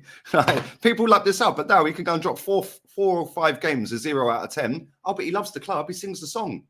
Yeah, absolutely. Mate, if people can't see what is going on here, yeah, with this football club. But he might just like it. He might turn it in, Terry. Turn it in. Yeah, turn it in. Yeah, you're telling me that when he came out against Brentford, I was on my watch along. I said, can anyone see if he's humming it under his breath and that? Like, has he got goosebumps? Like, what a load of rubbish! But people fall for this crap. That song should not be our song. Yeah, it shouldn't. That Eddie and Ketia song is cringe. On our way to the Champions League song is cringe. We ended up in the Europa League, and we used 2 players from Unai Emery's reign to prove that Mikel Arteta was getting us to the Champions League. What? So I think this, though, with North London Forever, it will become synonymous like You'll Never Walk Alone. It will, in 50, 100 years' time, huge. But you don't know if he might get emotional. I think you're being too harsh. I think you're being too harsh on emotional. Of course he does. You can tell he loves Arsenal. Part of his PR. He's been a little PR footballer since he was 15, Terry. No, he loves Arsenal. I have Norwegians in my chat. I have a lot of views from Norway, and I've got a lot of Norwegians that watch my channel, yeah? They don't even know why he's captain of Norway. They have no idea why he's captain of Norway. A lot of Arsenal fans, Lee, say that he's been best player in the Premier League this year. Yeah, because a lot of Arsenal fans ain't got a clue with reality. What reality is, yeah, but he has been up there. He's in the contention for Player of the Year, isn't he? So if we've got potential Player of the Year, we've got the best home record, the best away record, the best manager. Yeah, then we should win the league. Then. So if we don't win the league on that basis alone, we've got the best right winger in the league. Yeah, we've got the best of everything. Well, you ain't got the best winger. The best wingers at Man United. Saka, mate. Rashford's a striker, not a winger. Yeah. And he plays left side. He don't play right side like Saka. So if we've got the best of everything, then it'll be deemed failure if we don't win it. Then, but no, it won't, because then it'll be no accountability again. Oh, we're just back in the Champions League, and that'll be it. They'll be happy we're in the Champions League. If you win the League Cup, right? If you win the League Cup and finish top 4, and we win nothing and finish top 4. Our fans will be screaming louder than yours. Oh, Champions League. Who cares? We're not going to win it, so what's the point? Because we won't do what's required to go and win it again. But you're at the beginning of you're still not the beginning of the rebuild, but you're at the point now where you're just starting to challenge. Not winning the league this year doesn't equate to never going to win it under Mikel Arteta. You've already won 1 trophy. You've got players that love the club again. You've got a fan base that's engaged. You've got, as I say, like some soft facts, like the song that's being played out, the anthem, the feel-good factor is there. The atmosphere is amazing. You are going to go on to win major things. And I mean, I think you'll win something this year, personally. And why are so many people emotionally attached to a player or a paid employee at a football club, a manager? Like, at the end of the day, I've said this on here before a couple of weeks back, if he finishes anything over 6 points behind winning a title, sack him. But it'd be, oh no, give him another go. Give him another go for what? If he doesn't win the league, you want him sacked. If he, I said 3 weeks or 4 weeks back, if he's any more than 6 points off of the title, sack him. But you said you'd support him if he got you into a title race. So if you're in a title race, you've got to be Arteta in, Lee. 7 points clear and finish more than 6 points behind. Sorry, mate, sack him. But you're in a title race. As it stands. If we end up 7 points, you said earlier on, you're not in a title race and you're 5 points behind. Can't have it both ways, Terry. If we finish 7 points behind the top, if we finish 7 points behind the top, yeah, based on what you said about an hour ago of Man United not being in a title race 5 points behind the top, if we finish 7 points behind the top, we weren't in a title race then, were we? Depends when you fall away, though. Depends when you fall away. If we fall in away and 7 points behind, it would have been in the lot. So if you're 1 point behind with 2 games to go, and you lose your last 2 games and City win them, you weren't in a title race. No, we were in a title race, but sack him. Sack him, because soon as the pressure was on, he bottled it then if he lost the last 2 games. I get that. You go and win a title, you've got to get the players up. Terry, I don't buy into all of this crap of we have to keep him. He's the only man that can do it. Yes, he's done well and he's overachieved so far at this part of the season, right? But I sat here a month ago and I said to you, any more than 6 points, sack him. Yeah, sack him. There's other managers out there. Mate, the standards when this lot won the league 18 and a half years ago, our chairman, Sir Peter Hillwood, came out that year, 2004, and said we're moving to compete with Real Madrid. 19 years later, Real Madrid are still the best team in the planet, having won the Club World Cup, the Champions League, and their league last season. Yeah, what have we won in that 19 years? And they want their manager sacked. Real Madrid, they want him sacked. Their fans are up in arms. They're 11 points off the title with a game in hand.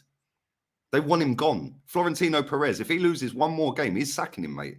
Yeah, and that's one of the best managers I've ever seen in my life, Terry, about to be sacked. Why? Because the standards don't drop. Yeah, if we finish more than 6 points behind Man City and don't win the league, sack him.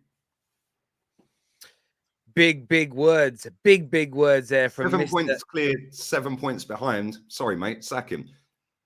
Go support Madrid. Mate, I've supported Arsenal nearly 40 years now, and I've seen it before this club was infested with fans like that. I'm going to go to some super chats here. This one here says, your defense won't be in trouble. Eddie Nketiah in the room.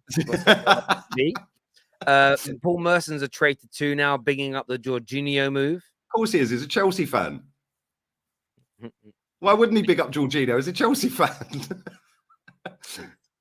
This here says, why are Gooners so uncomfortable with these questions and asking for accountability? That January window was a shambles. Big up Lee, true Gooner, is what Snake Eyes has got to say here. United second, Arsenal third. If Arsenal capitulate, listen, I will say this. Someone also said, would you sack Arteta if he drops out the title race? If Man United finish in front of Arsenal, I would sack Arteta. Well, there you go. Like if Man United would overtake Arsenal, I don't think Arteta could recover from the L. Can I read this comment out? I love this narrative. I love this narrative from one of your members, Joshua Loveless. Maybe he is loveless. Maybe that's why he's hating on me. Let's not forget, Lee's platform is built off of Arsenal hate. Arsenal could win the quad in one season and we lose the first game of the season, sack Arteta. This is the reason Lee isn't a pro pundit. You're listening to Martin Keown, who has won major honours at our football club, telling the world that top four is the aim, mate. Yeah, I'm quite comfortable with sitting here saying that ain't the aim and we should win the title.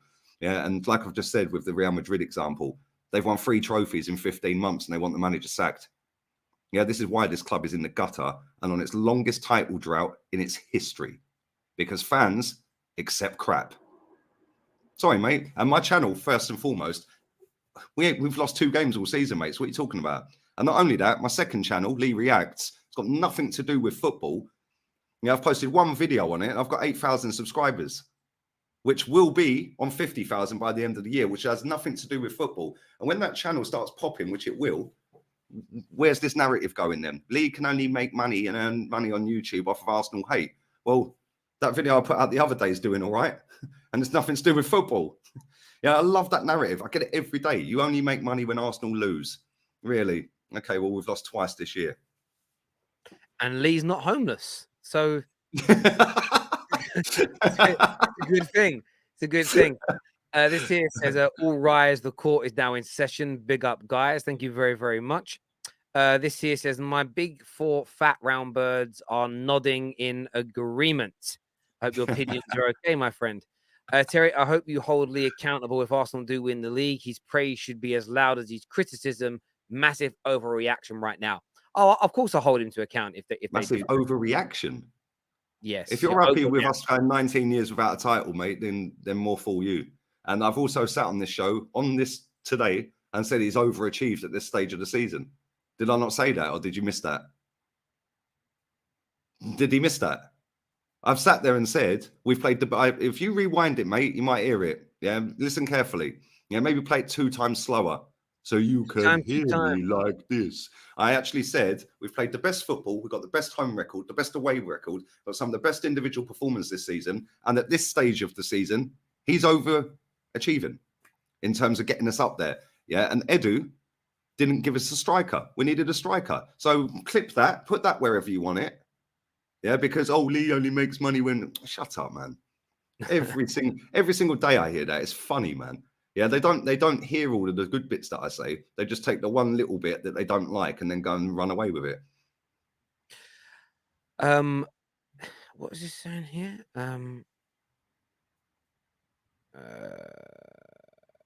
Anyway, it says here, if Arsenal don't win the league this season, it will be devastating. Another long-term drought is what A2. Especially with Man United's new money coming in, Newcastle with their money, Chelsea will go again. City will definitely spend in the summer. It's looking kind of peak if we don't win it. This here says, I'm with Lee, tired of our fans who say top 4 is the aim. At this point, has to be a title or bust. It's funny, actually, because like, Igal was kind of like stood firm on that, where Igal was like, no, we have to win this title or it's bad. And it's kind of rare to see Igal be that kind of resolute in things. But yeah, it's again, it's true though, Terry, because Man United are going to spend money. You can contextualize it. If Arsenal and City, like City beat you tomorrow, and then you only lose one more game and you finish with high 90s and they finish with high 90s, but they beat you by a point or on goal difference to win the league. I think Arsenal fans would look at that and see that as different. It's about dropping off from this point. And instead of ending the season with high 80s, low 90 points, if you ended up with 75 points from this stage, it would be a disaster. And I think that's where like context has to come in. Lee, don't moan about 19-year title dry. How must Spurs feel? Is what Grant says here. Oh, but again, our fans make them our rivals. Let's all laugh at Spurs. Well done. Victor here says, Terry, why don't you ask Lee who should replace Arteta? This is absolutely ridiculous, suggesting Arteta should be sacked. Why not back Arteta with bundles of cash? Oh dear, I love it. I love it, Terry. Because every time, and there's no point me even naming the manager. Because as soon as I name the manager, it'll be, he's too old. He did nothing at Napoli, nothing at Everton. Ancelotti could walk straight into it and make us better. Yeah. And I wanted Ancelotti when Wenger went, and I wanted Ancelotti all the way through this reign so far. Yeah. And if he's not good enough for Real Madrid because their standards are win every single game, yeah, well, maybe he could come to Arsenal. Yeah. But then it'll be, oh, he's too old. Look what now he got sacked from Madrid again. Yeah, he did nothing at Napoli. If you say Simeone is the dream. Yeah, that's the dream. Simeone. Yeah. Simeone all day long. Yeah, after this fan base to jog on and go somewhere else because they couldn't stand him. But you know what makes me laugh? Yeah, look, somebody in the chat said he will say Simeone. Why are you all stressed about Simeone? Oh, but he plays negative football. How's winning negative football? Go and ask Atleti fans. Yeah, go and ask Atleti fans if they like Simeone, mate. He's got God status out there. Yeah, why? Because he broke up the big 2 in that league. It's now a big 3, isn't it? Yeah, he's got Champions League finals. He's won 2 Europa League finals. Yeah, he won the cup at Real Madrid's ground. He won the league the same season at Barcelona's stadium. Then he went and won another league 2 years ago. And he was doing it on a fraction of the money of Real Madrid and Barcelona. Why wouldn't you want it? It's rugby style football. Well, it's better than watching losing football, isn't it? I couldn't care less. Yeah. It's crap football. No, it ain't. How's it crap football? Mate, this lot. I don't believe you, Lee. This lot, I swear down, yeah, they would have been crying in the George Graham era. Yeah, these people get it twisted. Yeah, absolutely twisted because they're used to playing FIFA. Yeah, and they're used to seeing tippy-tappy football from Barcelona a few years back. Right, at the end of the day, it is not boring if you are winning. Yeah, and when we went to Anfield and won in '89, when none of these people were born that are in this chat right now, yeah, that are sitting cussing me, when we went there and won 2-0, yeah, Simeone could do that right now. Yeah, if you want a manager to go and stink out and win a game 2-0 away from home against the best team in the world at the time, sorry, mate, and people get it twisted, yeah, where it's boring football. No, it means they can actually defend properly. They actually mastered the art of defending. Yeah, I watch a lot of Atletico Madrid. They're decent, man. They're not so decent this season. Yeah, but everything comes to an end, and that's why he's leaving. Certainly does. The super chat here says, Simeone, this is why I don't take you seriously, Lee. Delusional. We have a gem in Arteta, and the sooner you realize that, the better. Big up, Terry. Thanks, Tom. Well, that's why nobody takes me seriously. Well, I'd say the 76,000 subscribers that are sub to me do, mate. Yeah, again, you're not allowed to. This is why when people say name a manager, they didn't sit and rip the manager apart. So what's the point? Because it doesn't matter what manager I name, doesn't matter who he is, they will say, but he's not better than Arteta. So what's the point in naming a manager? King Cantona here says, I rate Arteta higher than Lee does, but Luis Enrique would be amazing at Arsenal with the foundation that Arteta has built. I mean, Luis Enrique is a top manager. Yeah, but there'll be people sitting there ripping him apart in a second in your comments. Oh, he hasn't made. Oh, yeah, but look at what he did at Spain. Yeah, he was crap in the World Cup, and do you know what I mean? Round and around and around we go. I hope these people realise, right? I hope these people realise right now, yeah, that if we don't win the league and we don't win it again next season, there will, if Mikel Arteta is such a great coach, there will be other clubs that come in for him. Then what were you going to do? Who's to say Real Madrid don't come in for Mikel Arteta in the summer? If Ancelotti's gone, Real Madrid might want him. Yeah, then what? Oh, sorry, we might as well just close up shop because nobody's better than Arteta, are they? No, well, it's true, isn't it? I've just named 2 managers and they've been ripped apart. We've just named Enrique. Yeah, we don't want to get ripped apart. Like, do you know what I'm saying? I do hear you. I do hear you, bro. I really hear you on that. The super chat here. This here says Lee this is from Sharek, one of our members. Lee, Arteta or Ten Hag? Who would you rather have? That's a good question. I'd have to... That is a good question. In 6 months, he's got him in the top 4. He's got him into a final. You're playing Barca and you're still in the FA Cup. You're the only team that are in all 4 competitions. Although he hasn't won anything and Arteta has. So on that basis, it's Arteta because he's won a trophy. But at the end of the month, they might be one apiece. And Katia in the room. Does Lee still think Arsenal will win the league? Are we seeing Lee flip-flop again, everyone? Flip-flop. Yes, that's why I got Javianas on my Master Splinter. I've been called a rat 2-3 years ago. I'm in the mud last year and now I'm a flip-flop. Yeah, next year everyone will be saying, well done, you were right. Yeah, do you know what I mean? Yeah. I lose all the battles, Terry. I always win the wars, mate. If we don't win the league this season, that's it. It's done. It's dusted. It's finished. Do I still think we'll win the league? Ask me again tomorrow night at 10 o'clock. Ask me again tomorrow. Because if we lose that game tomorrow, then I can see us losing to Villa on Saturday as well. I think tomorrow night's game is massively pivotal for that. Simeone is a better manager than Arteta. Big up Terry and Lee. Not allowed to say that though, mate, because it's negative football. It's boring. It's this. I'd love him to come to Arsenal because half of these fans would leave. Nabil here says, personal opinion. I don't think if Arsenal doesn't win this year, then I don't think they will in the near future. Glazers to buy Liverpool would be funny. I mean, that's not going to happen, but it would be funny. As in, he's got a very good point there, though, because Man City will spend money in the summer, and who don't want to play for Pep? So they're going to go again. Chelsea were going to probably blow about 2 billion quid in the summer. So yeah, it's mad. Newcastle will spend again. So are we going to go out there and do what's required to try and win it? Probably not. We showed in January that we ain't serious. And I said in the shows we were doing in November, I'll see how serious this football club is come January. Well, we've seen how serious they are, innit? Yeah, you bought some good players in January, bro. I still think you're winning the league, personally. I think you're going to win tomorrow night. 2-1 is my prediction. Arsenal win. You go on to beat Villa. City will slightly fall off. Arsenal's title this year. Man United to take it off you next year. That's what I think. Man United will win in the Premier League next year, in my opinion. You might win it this year. Nah.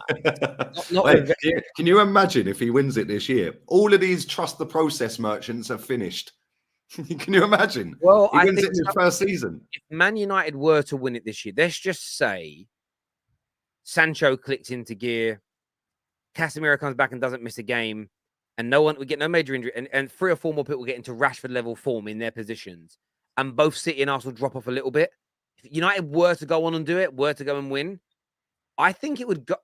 It wouldn't be as big a shock as Leicester because Leicester don't spend the money Man United spend. But I think it would be the second biggest shock alongside that because most people didn't even predict us making the top 4, let alone being anywhere near a title race. I don't think it would happen. But do you know what the weird history repeating itself thing would be? The weird fact is when United won it in 92-93 for the first time in 27 years, that season we lost their opening 2 games. Hmm. You know, like sometimes you look for those. Like, as a United fan, it would be amazing to win it again, first time in a decade, and for it to come after losing the opening 2 games. I mean, that video of me going mental when Brentford scored their 3rd goal would probably look a little bit silly in hindsight, but there we go. Baz here with a super chat says, Lee, do you think it could be better for Arsenal to go through growing pains, narrowly lose the title instead of winning a potential flash in the pan title? Nope. The title was better than no title. Yeah, and then what happens is when you win the title, you go out and spend what's required on players that are good enough to go and win it again. And if we're, and I'll say this as well. Yeah, so KJ can clip this as well if he wants. you can put that on the clips channel.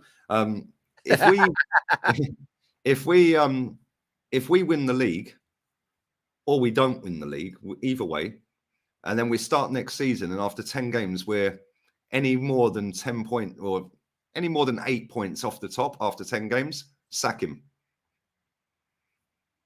We could be sat in 5th, 4th, 3rd, 8 points off the top after 10, sack him. Yeah, sack him. Yeah, people say, oh, it's all about Arteta. Listen, Arteta is not the be-all and end-all of this football club, people. Yeah, and if he doesn't win the title this season, I don't see him winning it. Ever. Because these other clubs, and listen, somebody put a good shout in the chat as well, saying Zidane. Go and get Zidane. Like, if he eventually goes or we sack him or whatever, Zidane's a shout. Zidane. Yeah, but then people will find a way to fuck that one off as well. Do you know what I mean? Yeah, but this is the thing. If we get in the Champions League, which it looks like we're going to, that is good enough, Terry. That's it. That's the standard. We've shown that. Yeah, our CEO on the 12th of January said it on Sky Sports. Top 4's the aim. We've got ex-players peddling out top 4's the aim. We've got our club captain and vice captain, top 4's the aim. We've got our fans saying top 4's the aim. When do we get rid of this? When do we get rid of this mentality? And then anyone that comes out against that and challenges that, like me, oh, just shut up, we're top of the league. So now nobody expected us to win it. Well, we're 7 points clear at one point. I expect us to kick on. I expect us as a club to go and do what's required in January. And what did he do all January?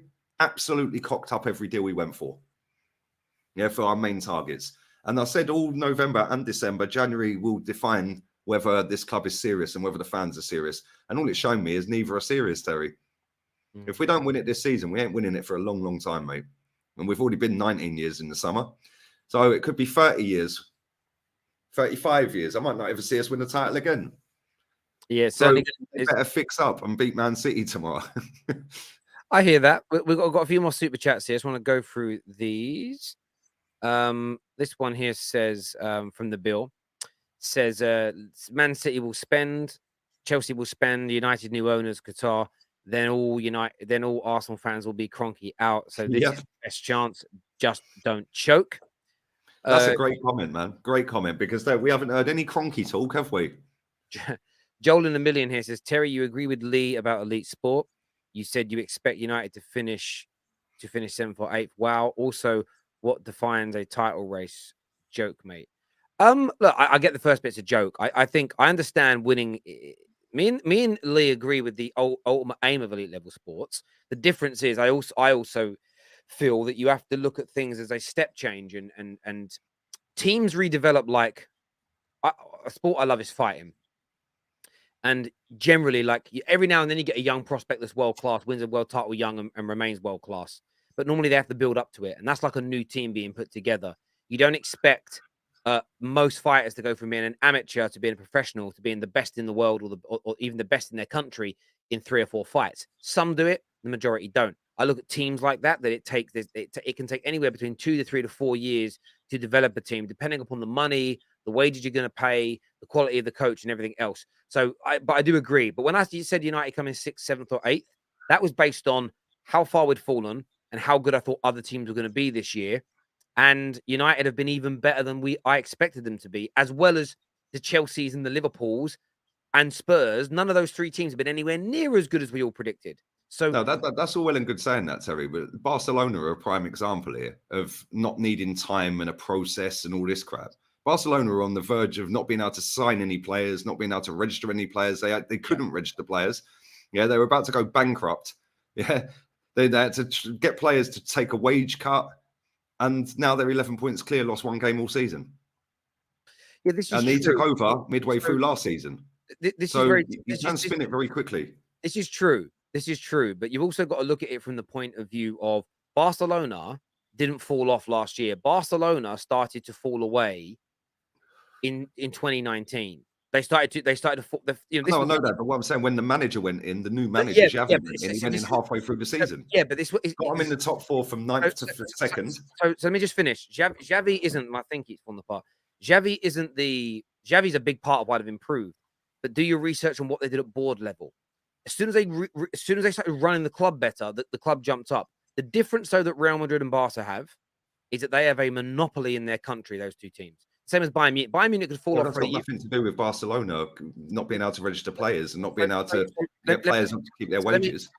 Well, it has and it hasn't. They're not. They don't have as many teams competing against them at their level as the Premier League does. However, that's why you have to look at growing and developing a team in different ways, shapes, or form. Plus, if Barca spent 10, 15, 17 years or whatever it may be, 19 in Arsenal's case, completely out the running of titles, completely out of the conversation, 6, 7, 8 years away from the Champions League, they wouldn't just go from being a no mark to bringing in one new manager, and in my opinion, and suddenly being the best team in their country again. It would take a bit longer. When you drop off, if Man United would have got their act together with the LVG, we'd have been back to winning titles by now. It's in if we'd have been running the club properly. It's only a couple of years without winning. The understanding of how to win is still there. I think all of that plays a. So what you're telling me is the standards are a lot higher at that football club. The standards are higher at Barcelona because they haven't fallen away for as long. When you why haven't they fallen away for as long? Because their fans don't allow it, Terry. I understand that, but sometimes it isn't down to the fans. Do you think Nottingham Forest didn't allow their club to fall the way it did? It was poorly run for so many years. Remember, Nottingham Forest once upon a time, and in Aston Villa, I was talking to Jess last night. Like young people don't know how big Everton were up until the start of the Premier League. That club, and Liverpool were battling for titles every year. Exactly, and then you start being wrong. But now the expectation of their fans has gone because it's been too many decades without winning, and that's why it's easier to turn around a club that remembers winning 2 or 3 years ago than it is a club that's been asleep for 30 years. Yeah, I accept that. I agree with that. But when the club's in financial ruin, and to be able to get in players, but then can't register the players until one leaves. Right? No, I understand. And to do all of what he's done, and that club have done in 18 months, not even 18 months. Yeah, maybe it is about 18 months. To do all of that and lose one game all season and be 11 points clear of Madrid, it's very with Ancelotti as manager, that's a turnaround. It's very, very good indeed. And all these people saying there's only 2 clubs in that league, is irrelevant. They're going up against the biggest club in world football, bro, as one of the biggest, but in financial ruin. I totally get it. I've got to get through these last super chats. Yeah, go on, man. Quick one for you, Lee. Solskjaer or Arteta? Arteta's won a trophy. What's Solskjaer won? There we go. Back-to-back league titles in Norway. Winning a trophy with Harry in your squad. Erik ten Hag needs a Nobel Peace Prize. Lee, you would take Tommy T. Thomas, would you take Thomas Tuchel? I would, yeah. Yeah. Big up Lee and Terry. Arsenal will bottle it, is what I Cut My Fart says. If Arsenal win the league, he becomes an Arsenal. If Arteta wins the league, he becomes an Arsenal legend, is what JJ says here. Is Pascal Seagan an Arsenal legend? Because he was invincible. But as a manager, though. Well, let's see if he wins the league. We'll have that conversation, innit? Terry, if you didn't have Lee, I would be here. 100% facts. You're here. And you're paying to be here.